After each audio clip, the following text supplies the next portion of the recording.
صباح الخير صبايا، كيفكن؟ شو أخباركن؟ هذا أول فيديو لإلي على القناة بشارك فيه روتيني، هيك عملت روتين خفيف فحبيت أشارككم في هذا الروتين. ما بعرف إذا رح يعجبكن ولا لا.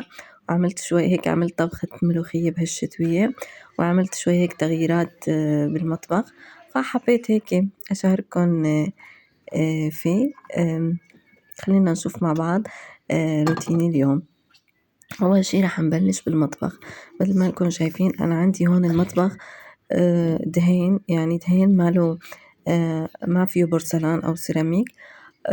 كتير عم بعذبني هالدهين. شوف عند الغاز هون عم بقشر لكم إياه، وهنيك دائما وقت بعلم عليه الوسخ، وقت عم بمسحه ما عم بروح لأنه دهينه ناشف، يعني مو زياتي، لحتى وقت عم بمسحه عم بقحط الدهين. فمثل ما انكم شايفين كتير عم بعذبني. شفت هاي هيك مثل ورق جدران، اشتريتها ب42 ليرة تركية، ما كتير غالي، فهيك حبيت أتفنن وأجرب لأشوف إيش دا يطلع معي. هون بلشت أشيل أغراض وأفضيهم، ومثل ما انكم شايفين عندي هاي المصفاية كتير بتجمع المي، مع إنه أنا باخشتها من تحت، ومع ذلك كتير بتجمع مي. ليش؟ ما كنت أفهم. فهاي هي اللي أنا اشتريتها مثل ما قلت لكم إياها ب42 ليرة تقريبا. ما بعرف، هيك حبيت أتفنن وأجرب شوف إيش رح يصير، يعني حيطلع حلو ما حلو ما بعرف. شوفوا أعطوني رأيكم، يعني إذا طلع حلو ولا لا، ولا قبل كان أحلى. بس قبل كان كتير معذبني، يعني أي نقطة بتروح على الحيط ما بتنمسح أبدا. فهون أنا بلشت هيك ألزق، وجبت هاي مشان أفرغ الهواء، ما يتجمع هواء، ويعني يثبت منيح، يتلزق منيح مثل ما لكم شايفين. بكل سهولة بتتلزق. بس أنا هون يمكن حاطة الكاميرا أو هيك ما كتير أخذت راحتي، بس هي بصراحة كتير، يعني كتير بكل سهولة بتتلزق. هون فأبقى بلشت ألزقها، يعني مثل ما لكم شايفين قصيتها، وقلت هيك لسهولة التلزيق، يعني قصيتها وصرت ألزق بقى.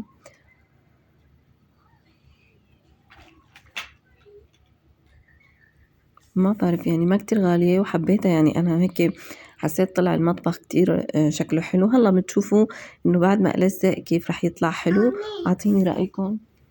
أعطوني رأيكم إذا بيطلع حلو ولا لا، يعني إذا قبل أحلى ولا ما. بعتقد حدا يقول إنه قبل كان أحلى. هون بعد ما لزقتها، بس المشكلة إنه ما كفتني، يعني أنا جبت بكرة، يعني علبة، بس ما كفتني والله. عم فكر جيب أكمل، يعني إذا شي نهار رحت على السوق رح أجيب وأكمل. أنا بس لزقت هون، شوف هيك طلع شكلها. كنت ناوية، يعني عند الغاز المحل ما قشرت لكم إنه كتير وقت بقلي مقالي أو زيت كله بيطرطش، أو بيض هيك إلا بده يطرطش على الحيطان، فكتير هيك بنزعج وما بنمسح، يعني زيت وهذا الدهين الناشف أبدا صعب كتير. فكنت كتير حابة ألزق هنيك، بس بصراحة ما كفتني. فكر يعني إذا مرتي جاي رح أروح على السوق أجيب نفسها، يعني هون بهي منطقتي ما في، جبتها أنا من السوق. في يعني، بس ما في هذا اللون، أنا بدي أجيب كلهم نفس اللون. فهون هيك بعد ما لزقتها، ما بعرف، أنا كتير حبيت، حسيت طلع شيك وحلو. هيك صار شكلها.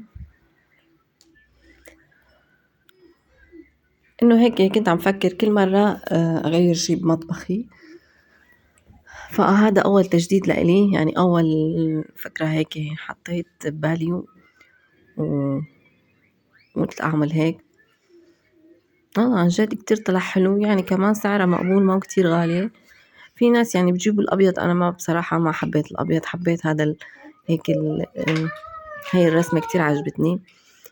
فإن شاء الله أكمل، إن شاء الله أكملها للأخير. هون بعد ما هيك دهنت وخلصت وحبيت شكل المطبخ، حبيت شو أعمل قلت رح أطبخ ملوخية، بما إنه الدنيا شتاء ويعني هيك الملوخية طيبة ومشتهي عليها من زمان ما إننا طبخينها. فهون جبت ملوخية، وأنا ما بعرف إذا أنتو كلكم بتنقوا الملوخية، بنقيها مشان إذا كان فيها وسخ أو شعر مثل ما بتعرفوا، أو أي شي. أحيانا بكون فيها أعشاب كمان، يعني بتلاقوا بقلبها كل شي شو ما بدكن يعني إذا ما بتنقوها. فأنا لأ بنقيها يعني بنقيها وحدة وحدة وبقطع العيدان منها. هون بقى عبنقي كل الملوخية نقيتها متل ما لكم شايفين. هون أنا ما بعرف كل واحد بيطبخ ملوخية على طريقته يعني كل طريقة إلها شكل. بحس يعني الملوخية فيها كذا طريقة بتنطبخ. هون أنا بعد ما نقيتها للملوخية يعني بغسلها أنا لأنه بتجمع أتربة وغبار وشي بغسلها منيح بمرتين 3 يعني بغسلها بالمي لحتى اشفي عليها وسخ واشفي عليها غبرة كلها تنزل وتنغسل منيح. مثل ما انكم شايفين عم بغسلها مرة تانية.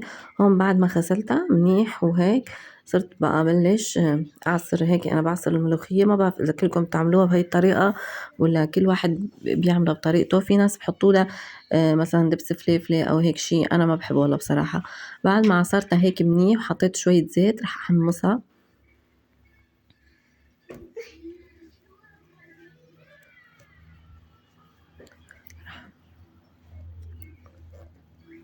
رح أحمصها هون. أنا يعني ملوخيتي بحمصها كتير بصراحة يعني ما بعرف ما بحبها هيك. بحب هيك تحمر منيح يعني العروق يصيروا حمر حمر بحس طعمتها بتطلع أطيب. هلا هيك أنا بعد ما حمصتها منيح ما لكم شايفين وهي فبهالوقت إنه وقت أنا عم بطبخ الملوخية يعني أولاد صغار ما بتحملوا شفتهم جوعانين كتير وهيك ولبين ما تصير الملوخية ولبين ما هذا ما بتحملوا هن الأطفال. فعملت لابني حليب. هون كنت عم بعمل له حليب وقشرت لها لبنتي كمان تفاحة لبين ما يصير الأكل يعني مثل ما بتعرفوا أطفال ما بتحملوا الجوع. ومثل ما قلت لكم يعني الملوخية كل واحد بيطبخها بطريقة. في ناس بحطوا لها أنا مرة جربت حطيت لها دبس فليفلة فليفلة. في ناس بحطوا لها هيك يعني بس بصراحة يمكن نحن منا متعودين عليها يعني بهاي الطريقة ما حبيت يعني. هون أنا يعني اللي بحط لها توم كتير منيح يعني بحط لها راس توم. الملوخية تطلع طيبة بالثوم وبحمصها منيح.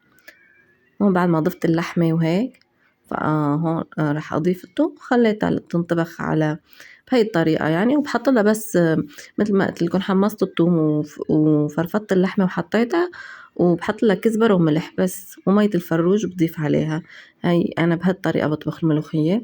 وهون بعد ما يعني الملوخية كانت عم تستوي واستويت والحمد لله وعملت جنبها رز بشعيرية. وهون أنا كنت عاملة شوية مخلل فقلت أدوق أشوف شلون صاير لأنه المخلل الفليفلة كتير كتير بحسه طيب قدام الملوخية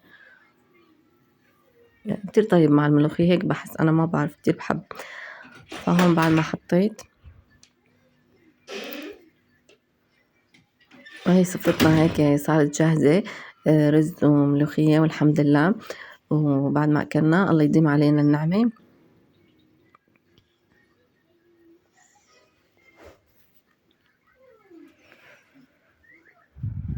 الله يديمها النعمة ما يحرمها من الزوال يا رب ويطعم كل محتاج. وهون بقى مثل ما بتعرفوا الملوخية إجباري بدها ليمون يعني ما مستحيل تتاكل بدون ليمون. وهون أنا كنت عاملة رز بشعيرية. في ناس بيعملوا رز صعدة في ناس حسب. أنا مرات بعمله رز صعدة ومرات بعمله رز بشعيرية.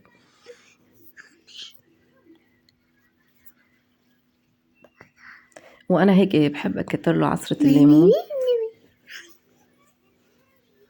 بحب كتر له عصرة ليمونة يعني بحب أحط لها ليمون منيح. وهون بعد ما أكلنا الحمد لله وشلنا الصفرة وشي بعد الغدا كتير طيبة الشاي. بتعرفوا انتو يعني ما بعرف في ناس بيشربوا قهوة في ناس بيشربوا شاي. أنا بحب الشاي. وهون كنت عم بحط الشاي يعني بعد ما شلنا الصفرة وجلينا الجلي ونظفنا المطبخ عملت كاسة الشاي لبين ما صارت الشاي على النار.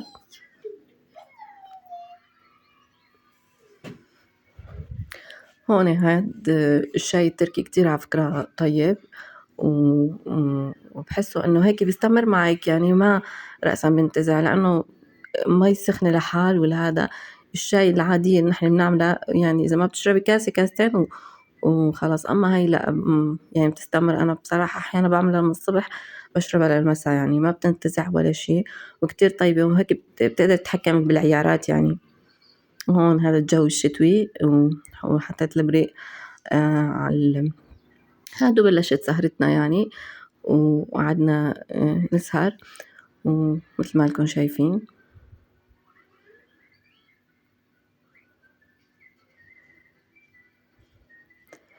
فالشاي الشتوي بحسه انه، عفوا الشاي التركي بحسه انه هيك في ناس بحبوه خفيف، في ناس بحبوه تقيل، فهون بتتحكمي. هون بلشت سهرتنا، وكنت قاعدة عم بتفرج على المسلسل السوري القديم، بحب المسلسلات القديمة، يوميات مدير عام. وهذا كان روتيني لليوم، وإذا حبيتوا عجبكم يا ريت تدعموني بلايك واشتراك، ما تبخلوا علينا، وباي باي.